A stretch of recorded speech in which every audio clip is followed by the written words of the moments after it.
teduh, ambil catatan dan Alkitab, kita akan belajar sesuatu yang bagi banyak orang adalah tabu.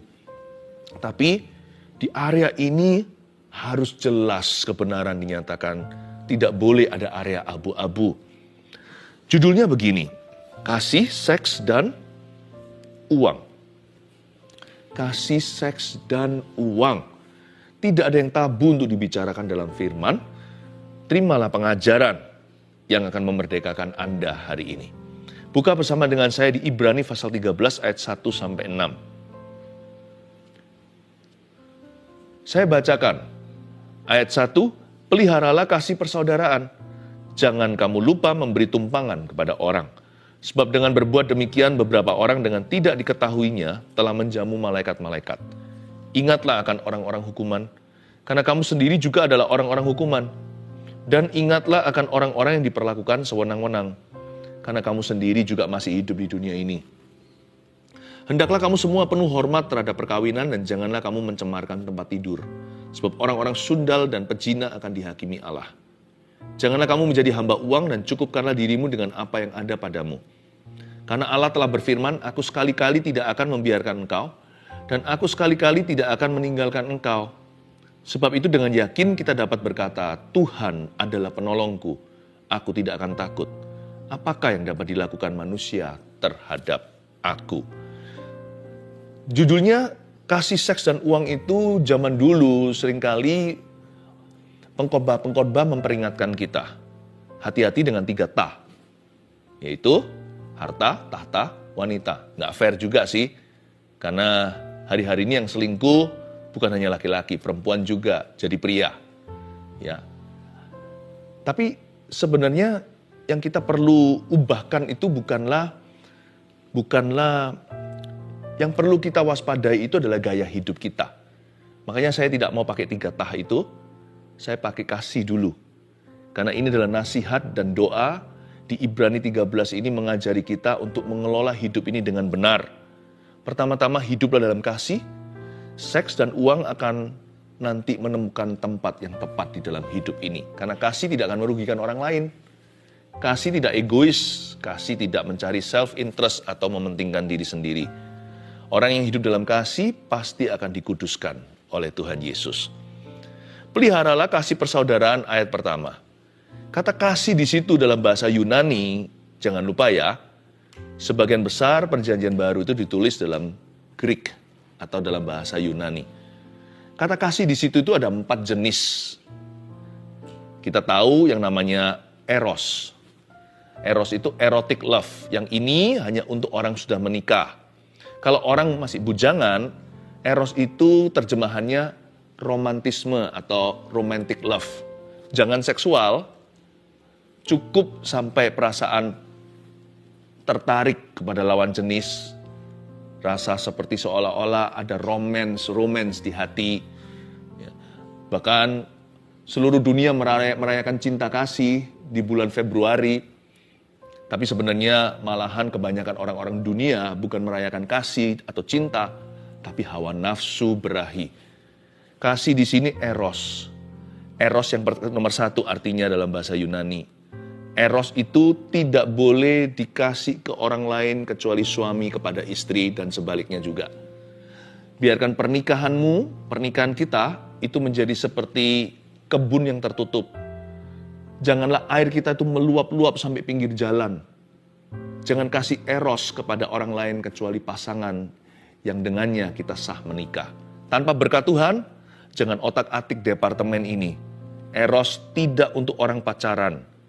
Romance oke, tapi jangan sampai jatuh ke dalam dosa badani atau perzinahan. Tapi peliharalah kasih persaudaraan di sini bukan pakai kata eros.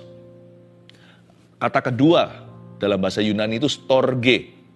Storge itu artinya family love atau cinta kasih dalam keluarga.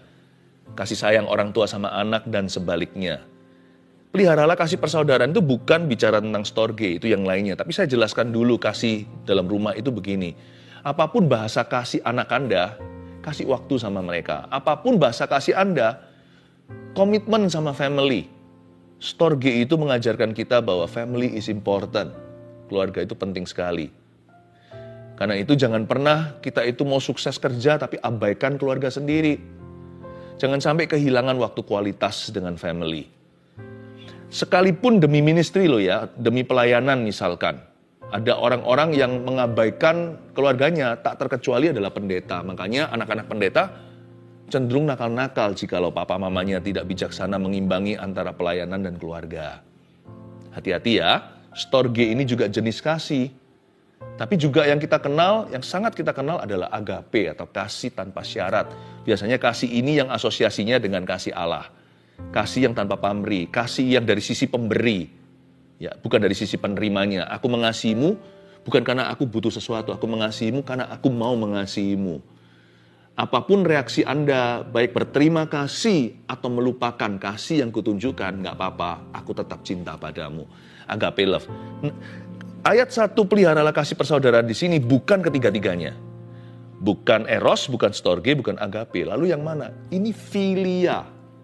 Yang artinya kasih persaudaraan atau friendship love. Ternyata bagi Tuhan, yang penting itu bukan hanya agape love atau kasih yang ilahi. Tuhan juga sangat memandang tinggi, makanya jadi firman Tuhan di Ibrani. Tuhan juga sangat-sangat value, sangat-sangat menghargai kasih persaudaraan di antara kita. Makanya itu kita itu harus setia kawan. Jangan merugikan teman sendiri. Jangan ambil istri orang lain. Jangan ambil suami orang lain. Apalagi kalau itu adalah sahabatnya sendiri, jangan khianati. Jangan larikan uang orang lain. Apalagi kalau kita itu ditolong sama mereka. Kok larikan uang mereka? Ternyata philia sekalipun inferior tidak sehebat kasih agape, tetap jadi firman. Peliharalah kasih persaudaraan. Belajar kompak sama orang. Jangan dikit-dikit mau berantem melulu. Cari common ground. Ya, cari tempat kesamaan. Supaya nanti semakin tipis perasaan perbedaan. Perbedaan pasti ada. Manusia itu nggak sama. Ya kan? Bahkan identical twin saja atau saudara kembar siam pun tidak sama dua individu pribadi itu sekalipun banyak kesamaannya. Kasih persaudaraan ajari kita untuk belajar cari kekompakan, untuk membangun kekompakan dengan orang-orang yang Tuhan taruh dalam hidup kita. Peliharalah kasih persaudaraan. Tapi kasih persaudaraan di sini juga berarti tulus hati. Kalau sama orang itu yang tulus, jangan ada niat untuk merugikan, jangan ada pikiran jahat. Apalagi kalau kita memanggil orang itu adalah saudara kita. Apalagi kalau orang itu menganggap kita adalah saudaranya. Nggak tentu saudara itu saudara kandung. Ada teman yang lebih erat daripada saudara namanya sahabat. Apalagi kalau orang itu menganggap kita itu sahabatnya. Jangan khianati dia. Sama orang yang nggak kenal aja kita nggak boleh berbuat sesuatu yang jahat. Apalagi sama sahabat. Peliharalah kasih persaudaraan. Kasih itu penting sekali. Kalau ada kasih ya, buyar semua dosa. Karena orang yang punya kasih nggak akan mencuri dari orang yang dia kasih. Kalau kita belajar mengasihi sesama kita, dosa mencuri tidak ada. Kita tidak akan korupsi bahan sesuatu. Misalkan seseorang membuat jalan umum. Kalau kita korupsi, suatu saat siapa tahu ibu kita sendiri naik mobil di situ, ground jalan, lalu tabrakan. Tapi kita nggak mungkin mikirkan ibu kita. Saya nggak peduli, itu orang-orang kan saya nggak kenal. Pokoknya saya dapat keuntungan. Saya nggak peduli nanti jalan itu rusak, orang tabrakan di situ terjadi kecelakaan. Tapi kalau semua orang adalah family dan kita mengenalnya, seperti Allah kenal setiap manusia. Kalau orang itu sekalipun bukan dari satu kandungan dengan ibuku dan saya nggak ada hubungan darah sama saya. Tapi kalau kita belajar mengaplikasikan kasih Yesus, kasih Bapa kepada dunia, kita tidak akan merugikan orang lain sekalipun orang itu bukan siapa-siapa. Karena bagi Anda bukan siapa-siapa. Orang itu siapa-siapanya Tuhan loh. Yesus mati untuk dia. Sekalipun orang itu masih seorang pendosa yang belum mau terima Tuhan, hidupnya masih gak keruan, tapi Yesus sudah terlanjur mati untuk mereka. Kalau kita menghargai darah Yesus, kita akan menghargai sesama manusia, sekalipun kita tidak mengenal mereka, atau mereka mengenal kita. Di mana ada kasih, gak akan ada korupsi, gak akan ada perzinahan. Kita tidak akan menghancurkan rumah tangga orang, kalau kita cinta sama mereka. Makanya kasih itu segala sesuatu. Makanya kasih itu yang paling besar. Selain itu, kasih gak pernah gagal.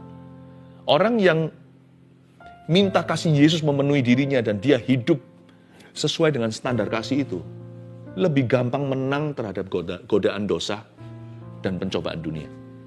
Karena orang itu akan punya cara pandang yang berbeda. Keluarga Saat Teduh yang saya kasihi, sekalipun saya tidak pernah berjumpa dengan sebagian besar Anda, tapi dalam doa saya bisa merasakan Anda. Dan Yesus taruh kasih dalam hati kami untuk dirimu. Karena ada kasih itu, ingin melihat orang lain dibangun, sangat mudah untuk komitmen setiap minggu. Kalau Anda mengasihi orang-orang di tempat kerja Anda tidak akan mengeluh dapat job itu. Pekerjaan jadi nggak rasa berat, tapi menjadi sukacita. Kasih itu angkat segala macam stres. Makanya orang yang hidup dalam kasih, awet muda, nggak penyakitan. Orang yang hidup di dalam kasih, segala sesuatu terasa sebagai berkat. Meskipun kadang-kadang tetap berat. Saya mau dorong Anda untuk kita semua untuk menghayati ayat 1. Peliharalah kasih persaudaraan. Kata peliharalah itu powerful sekali. Pelihara itu artinya dengan sengaja aplikasikan. Dan kalau itu mau tercuri, pertahankan. Jadi pelihara itu by design, purposely. Tidak kebetulan, bahkan tidak terkesan alami. Melainkan harus lawan arus seringkali. Peliharalah kasih persaudaraan. Kasih itu harus dilestarikan. Mari kita baca ayat berikutnya.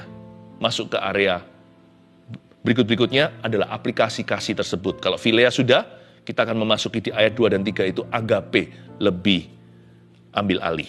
Jangan kamu lupa memberi tumpangan kepada orang. Sebab dengan berbuat demikian, beberapa orang dengan tidak diketahuinya telah menjamu malaikat-malaikat. Jangan kamu lupa memberi tumpangan. Kata tumpangan di sini itu hospitality. Dan kata hospitality dalam bahasa Yunani itu artinya love for strangers. Luar biasa. Ini bukan Philea, ini sudah masuk ke departemen agape. Atau kasih tanpa pamrih, tanpa syarat, nggak peduli sebelah situ meresponi atau tidak. Jangan kamu lupa memberi tumpangan. Belajar untuk mencintai orang-orang yang Anda tidak kenal bahkan. Dan ini paling tepat diaplikasikan di dalam gereja. Bukankah gereja adalah tempat umum yang memang pasti akan saling mengenal pada akhirnya, tetapi kan tidak berhubungan darah. Tapi orang-orang yang diselamatkan oleh darah dan daging Yesus Kristus. Bukan darah daging family. Ya, tetapi mereka ada bersama-sama dalam kelompok gereja. Makanya gereja itu perlu, nggak bisa kita itu sendiri-sendiri sekalipun zaman online begini, cepat lambat. Kita butuh berinteraksi dengan orang-orang yang nyata. Karena di dalam gereja kita ditempa, kita dibentuk oleh Tuhan untuk bisa mencintai, mengasihi, untuk mengamalkan kasih, sekalipun ada perbedaan. Jangan kamu lupa memberi tumpangan. Saya kalau melihat seorang pemimpin CG, kalau di gereja kami namanya CGL atau CG Leader, kok bisa ya mendoakan dan puasakan, bahkan mempersiapkan sharingnya, lalu nanti waktu pertemuan, padahal setiap CG misalnya 10 orang anggotanya itu bukan siapa-siapanya. Tapi diadopsi dengan segenap hati. Seolah-olah memberi tumpangan rohani sama mereka. Saya itu kagum loh. Di gereja lah kita itu belajar untuk agape love. Selain Philea. Kita belajar untuk menyebut seseorang yang sama sekali waktu dulu zaman masa kecil kita itu kita nggak kenal mereka. Kalau kita baru kenal Tuhan waktu kita dewasa. Mungkin bukan teman sekolah minggu. Dulu dia perfect strangers atau orang yang sama sekali asing bagi aku dan keluargaku. Tapi sekarang bisa begitu erat seperti keluarga, yakni saudara seiman. Itu yang disebut tumpangan. Tumpangan itu nggak tentu naik ke mobilnya atau tinggal di rumahnya. Meskipun itu juga ya. Tetapi cara kita memberikan tumpangan kepada orang yang tidak kita kenal, apalagi harus hati-hati. Jangan lupa memberi tumpangan bukan berarti kita jadi orang yang bodoh dan sembarangan. Jangan ceroboh. Pada waktu di gereja mula-mula ditemukan ada sebuah catatan. Catatan itu disebut ministry manual atau manual pelayanan. Kurang lebih tahun 90 setelah Masehi, sesudah Masehi. Itu tahun 90 ya. Ada beberapa klosal-klosalnya, term-termnya, bunyinya salah satunya begini. Dan waktu itu gereja mula-mula mau melindungi orang-orang Kristen yang murah hati. Supaya mereka jangan dimanipulasi. Supaya jangan sampai mereka memberi tumpangan kepada bandit nanti. Jadi begini caranya. Kalau ada satu orang hamba Tuhan tinggal di rumahmu lebih dari 1 hari, dia adalah rasul yang palsu. Itu bunyinya manual pelayanan yang ditemukan tahun 90. Maksudnya begini, karena zaman dulu banyak traveling evangelist itu tidak bisa tinggal di hotel. Karena zaman dulu perhotelan belum ada. Yang ada hanyalah perhotelan yang campur prostitusi. Jadi hamba-hamba Tuhan yang keliling waktu itu harus tinggal di rumah jemaat. Dan di rumah jemaat itu biasanya mereka nggak perlu tinggal lama-lama, mereka berkhotbah, setelah itu mereka cabut pulang. Nggak ada yang lama-lama setahun di situ aji mumpung. Bahkan diberitahukan kalau lebih dari 1 hari mereka terus tinggal di sana, nggak ada purpose ministry. Itu bukan rasul asli. Dan kalau mereka sebelum pergi bukan bawa roti tapi minta money, itu nabi palsu, kata manual itu. Bagus ya. Nggak mungkin kalau mereka paling ngambil roti, jangan berangus lembu ketika dia membajak. Seorang pekerja patut mendapat upahnya, tapi kalau dia minta-minta, apalagi pakai bahasa rohani, itu namanya manipulator. Dia itu bukan hamba Tuhan sungguhan. Itulah sebabnya di CG-CG di gereja kita, dilarang keras untuk saling pinjam-meminjam uang. Itu tempat penggembalaan kerohanian, supaya tidak menjadi ajang aji mumpung bagi orang-orang yang kurang bertanggung jawab. Ditekankan dengan sangat kuat, supaya sehat. Demikian pula kita jangan biasakan diri dengan meminta jasa orang. Sebab orang-orang yang benar di mata Tuhan, anak cucunya nggak akan minta roti. Saya mending lapar daripada mempermalukan Tuhan. Dan Tuhan tidak akan pernah mempermalukan dirinya. Kalau kita percaya Tuhan pasti pelihara. Gagak-gagaknya masih ada. Siapa bilang Tuhan hanya punya burung merpati? Gagak hitam pun Tuhan pakai untuk memberi makan Elia. Tuhan itu nggak kehabisan akal. Tuhan itu punya jalan. Asal Anda setia, Anda jaga kekudusan. Masa Tuhan itu akan biarkan umatnya yang kudus itu kelaparan? Tidak akan. Tapi church manual waktu itu, ministry manual yang ada itu sangat menjaga hubungan di antara jemaat. Karena jemaat mula-mula, demikian punya pula banyak orang Kristen hari-hari ini, sangat murah hati. Adalah orang-orang yang tidak lupa memberi tumpangan. Atau orang-orang yang menunjukkan kasih sayang kepada orang-orang yang bahkan bukan siapa-siapa bagi mereka. Tapi jangan sampai kita dibodohi juga. Ayat yang ketiga, ingatlah akan orang-orang hukuman, karena kamu sendiri juga adalah orang-orang hukuman. Disuruh ingat orang-orang yang dipenjara atau dalam masalah. Dan ingatlah akan orang-orang yang diperlakukan sewenang-wenang, karena kamu sendiri juga masih hidup di dunia ini. Kalau menghormati itu ke atas, melayani itu ke bawah, jangan lupa. Jangan sampai kita itu bingung soal ini. Kalau respect, hormat itu kepada orang yang kita look up. Tapi kalau pelayanan itu ke bawah. Kalau kita melayani ke atas, itu bisa saja karena kita ketakutan atau kita mengharapkan sesuatu. Tapi kalau kita yang disebut pelayanan murni itu adalah mengunjungi yatim piatu dan memperhatikan janda-janda dalam kesusahan, maksudnya kita itu yang disebut pelayanan di mata Tuhan adalah kalau kita berbuat kebaikan pada orang yang gak bisa balas kita. Karena itu kamu harus ingat sama orang hukuman. Kamu ingat sama orang-orang yang diperlakukan sewenang-wenang. Tidak semua orang dalam penjara, tapi ada orang-orang tertentu yang seperti sudah dipenjarakan. Mereka yang hari-hari ini diabaikan, sudah dilupakan. Orang-orang dalam masalah yang tidak ada orang satu pun peduli untuk perhatikan. Kalau kita mau betul-betul terlibat pelayanan, bukan panggung targetnya atau mimbar. Mimbar panggung itu harus hati-hati dijalankan. Hanya orang yang punya karunia tertentu di situ dan tidak segampang itu harus sengaja bersembunyi di balik salib Kristus. Itu bukan tempat untuk gagah-gagahan atau pembuktian diri atau dapat pujian atau supaya memperoleh benefit-benefit dari jemaat. Bukan. Itu juga pelayanan, tapi pelayanan yang ada di mata manusia, di depan orang, pelayanan publik itu harus hati-hati. Itu maupun ini semua pelayanan kalau motivasi kita bersih. Yang disebut pelayanan itu inilah definisinya. Melayani itu ke bawah kepada orang yang tidak bisa balas kita. Kalau kita itu melayani seseorang yang bisa bayar kita, itu akhirnya bukan pelayanan, itu namanya pekerjaan dan kita dapat gaji atau upah. Atau kita dapat imbalan. Kalau bisa dapat imbalan, itu bukan pelayanan. Karena ministry itu pengorbanan. Makanya Tuhan lewat penulis kitab Ibrani ini mencatatnya di ayat 3. Please ingat orang-orang yang sedang terhukum di hidup ini. Orang-orang hukuman dan mereka yang diperlakukan sewenang-wenang. Jangan lupa loh, Dulu kamu juga pernah, seolah-olah firman ini berkata begini, dulu kita juga pernah di posisi mereka. Atau siapa tahu suatu hari kita di posisi itu. Roda masih berputar dalam hidup ini. Jangan lupa ya, pelayanan yang sejati itu downward, ke bawah, and to the downtrodden, kepada orang-orang yang hari ini dilupakan. Ayat 4, hendaklah kamu semua penuh hormat terhadap perkawinan. Dan jangan kamu mencemarkan tempat tidur, sebab orang sundal dan pezina akan dihakimi Allah.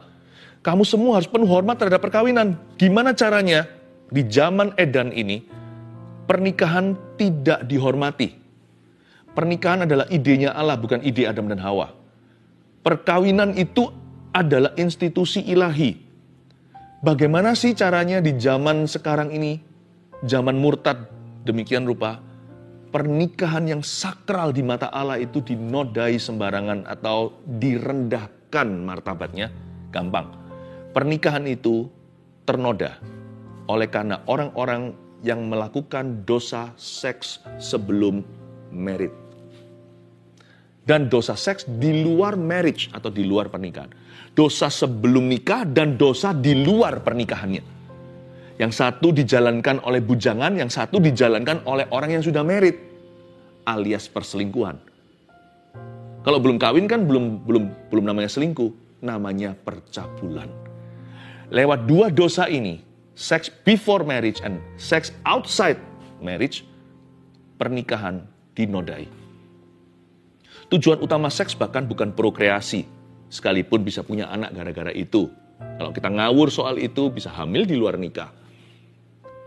Dan juga kenikmatan di antara pasangan yang sudah dinikahkan. Tapi bukan itu tujuan utamanya. Tujuan utamanya itu sakral dan rohani. Do you know that sex is spiritual? Seks itu rohani. Karena seks itu adalah union, persatuan, roh dan tubuh, dua insan manusia yang berbeda dalam berkat Allah.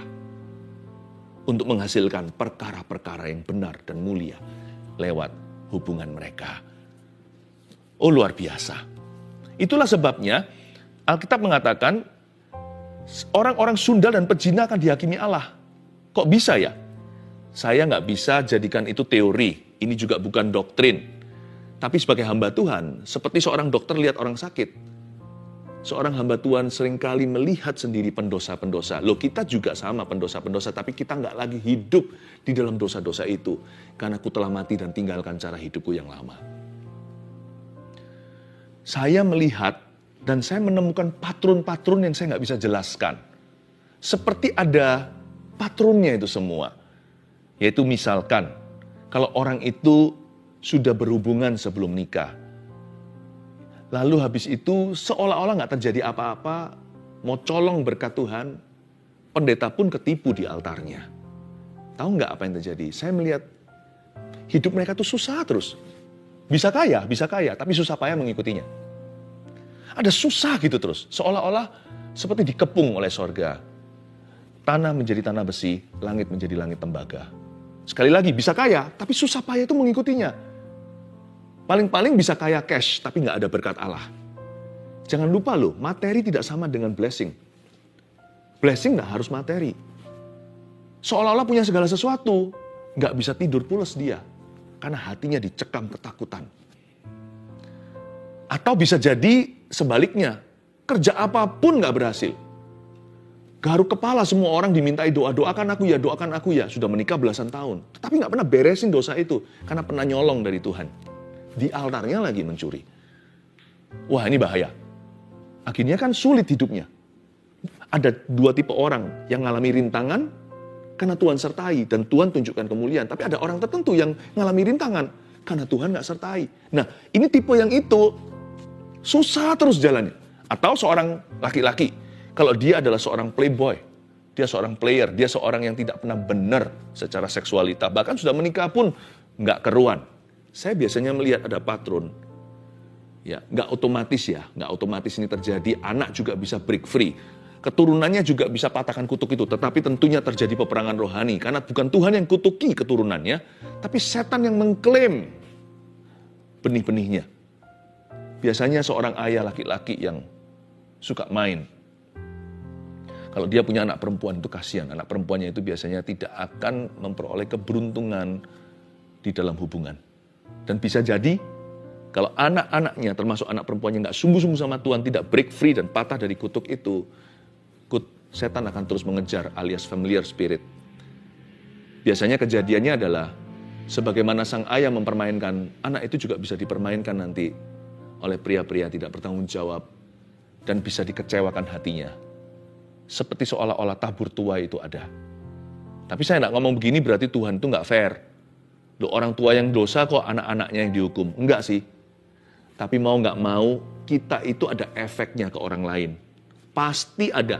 Seorang hamba Tuhan jatuh aja efeknya ada sekalipun nggak boleh lihat orang. Sekalipun orang Kristen diajarin untuk lihat Tuhan. Tapi pasti ada efeknya. Apalagi kalau papa yang nggak beres. Apalagi kalau ayah. Loh, mama juga sama, seorang istri atau ibu rumah tangga, seorang wanita. Tidak ada perbedaannya, dosa adalah dosa. Tetapi gimana pun juga, peran laki-laki sebagai imam itu menjadikan dosanya itu double porsi. Efek sampingnya. Saya melihat patron-patron itu. Benar-benar kalau yang cowok lagi, misal, apalagi. Yang cewek juga sama, yang laki-laki. Itu biasanya nanti anak-anaknya itu loh. Kasihan, seperti ada sebuah patron yang terulang. Dia gitu sama orang, akhirnya keturunannya digituin orang. Hati-hati ya keluarga Saat Teduh, I want to see you blessed. Tapi Pastor Philip, aku udah terlanjur, aku udah pernah bersalah gini dan gitu. Makanya ada namanya pertobatan. Jangan terus lari dari Tuhan. Akui, bereskan, tanggung konsekuensi apapun yang perlu terjadi, tapi jalani itu dalam takut akan Tuhan sesuai firman. Nanti lihat ya, sekalipun bergulir berapa waktu, seperti susah begitu, nanti akan ada titik baliknya. Tapi kalau kita lari akan tambah terpuruk alias semakin parah. Dan kutuk itu pasti akan mengejarmu dan sampai ke depan pintu. Jangan pernah kita main-main dan menyembunyikan dosa, termasuk dosa masa lalu. Waktu tidak menyembuhkan dosa soalnya. Waktu memperparahnya.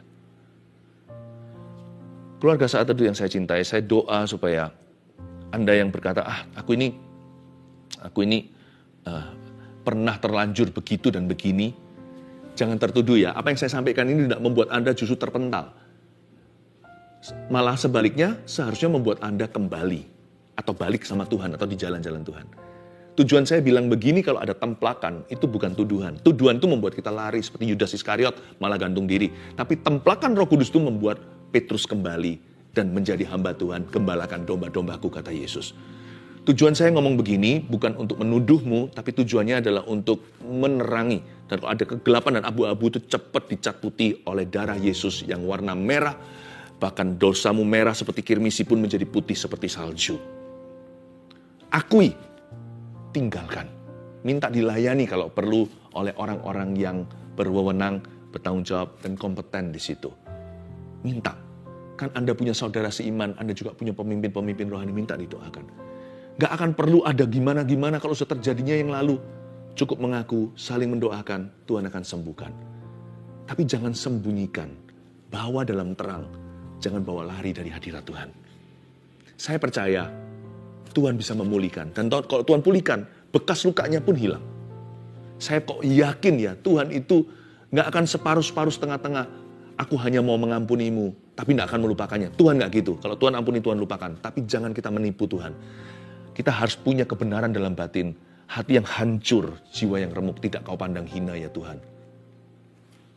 Kalau ada niat baik dari kita, good will atau good intention, Tuhan akan melihat itu. Seperti Sakeus, Tuhan berkata, hari ini keselamatan tiba atas atap rumah ini.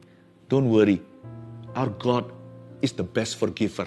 Allah kita adalah pengampun yang maha dahsyat. Saya dorong juga kepada yang bujangan, untuk terbuka sama papa mamanya. Saya dorong pada papa mama, orang tua yang takut akan Tuhan, keluarga Saat Teduh, untuk buka jalan komunikasi dengan putra-putrinya, apalagi kalau mereka masih muda, karena orang muda itu butuh pendampingan. Yang muda-mudi, yang bujangan, kalau yang wanita pada saat masa-masa menstruasi sebelum dan sesudah, waspada, banyak dekat sama Tuhan, banyak merapat. Kalau yang laki-laki, kalau sudah masuk usianya, sudah mulai beranjak masuk ke dalam keremajaan, ada yang namanya mimpi basah.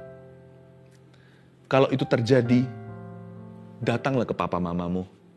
Datang kepada orang tua Anda yang takut akan Tuhan, minta didoakan. Supaya pencobaan nggak menjadi-jadi. Jangan malu, karena itu biologi. Karena itu jangan jatuh ke pornografi. Jatuh ke tangan orang tua aja. Makanya berbahagialah orang tua yang memupuk hubungan demikian. Sekarang belum telat sih, masih bisa, belum terlambat. Karena tidak ada dalam culture kita, di kebudayaan kita itu tabu bicara tentang seks sama anak. Anak juga malu. Tapi kalau kita nggak dampingi mereka, siapa yang ajarin nanti kalau bukan dunia dan internet? Anda mesti ambil inisiatif untuk rangkul anak-anak Anda. Ingat loh ya, apalagi kalau di rumah Anda ada anak remaja, mereka butuh pendampingan. Jangankan remaja, sudah beranjak dewasa saja masih butuh banyak bimbingan. Karena itu, jalankan imamatmu, belum telat. Sekalipun selama ini aku belum benar-benar serius soal ini, lah mulai serius dong hari ini. Tapi aku sendiri belum kudus ya, mulai kudus dong hari ini. Minta Tuhan pulihkan hubungan. Buka jalan seperti itu. Saya dorong anak-anak muda untuk terbuka sama orang tuanya. Orang tua, buka jalan untuk mereka. Ya, terakhir. Yang 5, janganlah kamu menjadi hamba uang dan cukupkanlah dirimu dengan apa yang ada padamu. Ini roh materialisme yang harus kita waspadai. Karena Allah telah berfirman, aku sekali-kali tidak akan membiarkan engkau, dan aku sekali-kali tidak akan meninggalkan engkau. Selalu memilih rasa cukup, jangan serakah. Jangan kamu menjadi hamba uang dan cukupkan dirimu. Aku sekali-kali nggak akan membiarkan engkau, aku sekali-kali nggak akan meninggalkan engkau. Kok banyak ya sekali-kalinya, kok banyak ya kata tidaknya. Kalau dalam bahasa Inggrisnya, ahli teologia semua menjemput ini sebagai the 5 negatives. Seperti Tuhan pakai bahasa negatif. Aku sekali-kali tidak membiarkan, itu kan negatif. Aku sekali-kali tidak meninggalkan. Kalau Tuhan sudah pakai negatif, 5 negatif gitu untuk menegakkan sesuatu yang positif, berarti Tuhan sudah super serius sekali. Tuhan seperti hampir-hampir seolah-olah hampir-hampir tidak sabar untuk kita itu tahu dengan segenap hati. Kalau Tuhan tidak main-main soal ini, asal engkau tulus sama aku dan hayati hidup kudus sekalipun masih jatuh bangun, tapi terus kejar kebenaran, aku tidak akan meninggalkanmu. Tuhan adalah penolongku, aku tidak takut apa yang dapat dilakukan manusia terhadap aku. Seolah-olah Tuhan ingin memberitahu kepada kita, I'm very serious. Aku akan pelihara kamu. Soal uang, belajar rasa cukup. Percayalah, ada penyertaan Tuhan dan pemeliharaannya. 1, 2, 3, dengan ini saya selesai. Saya rangkumkan ya, ini adalah rangkumannya. 1, praktekkan kasih dengan benar. Ingat tadi, hospitality. Ingat tadi, manualnya ministry, gereja mula-mula. Dengan balance atau dengan seimbang. Praktekkan kasih tapi. Praktekkan kasih dengan benar. Jangan karena kita takut disalahi orang, kita tidak mau mengasihi. Kasih itu ada resiko, ambil resiko itu. Dengan bijaksana, sekalipun tetap ada resiko, tetaplah mengasihi. Pilihlah kasih. 2, hormati ranjang pernikahan.